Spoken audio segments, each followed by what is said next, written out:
just request a recorded vote on this particular motion, please.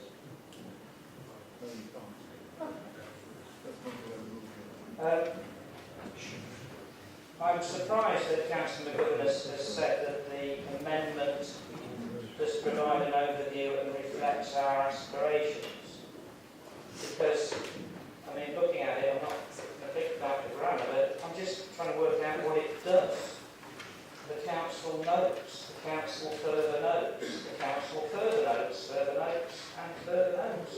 But what are we actually going to do? Nothing. It doesn't do anything. I think a couple of points. There's an excellent suggestion by Councillor Todd Jones that we get the head of legal services to perhaps write to us to clarify the legal position with respect to the acts. I think that would also all be very worthwhile. I think it would be also useful if we took an objective look as to whether or not whether or not we take an isolated position, whether or not this is a good thing to be suing as a local authority.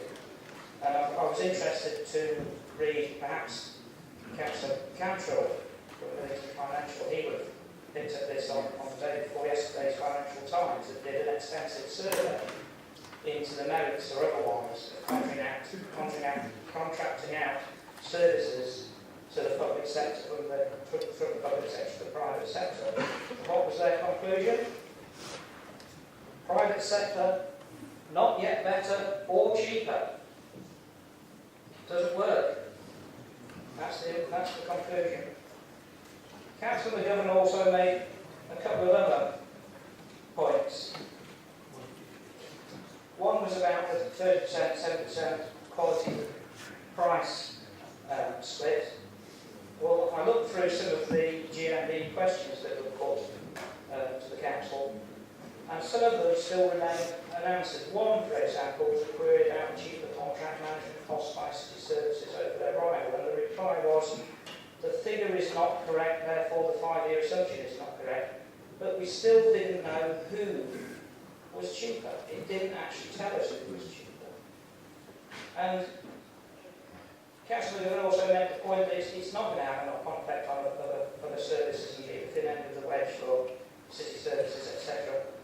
But the briefing note again, it says explicitly that there will be an impact on stores, and it then adds that there now needs to be a review of stores at Mill Road.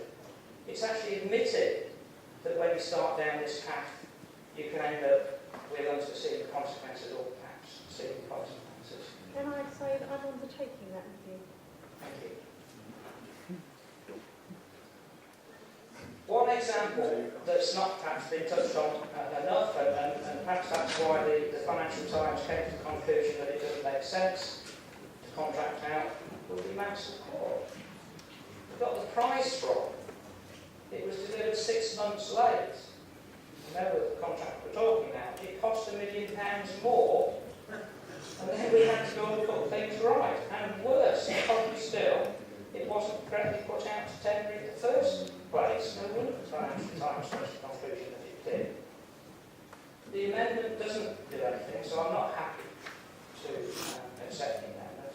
I would much prefer that the amendment would be withdrawn, and we could actually do what we could do, which is to go out to the tenants and leaseholders and properly consult them to see what they think. Not just like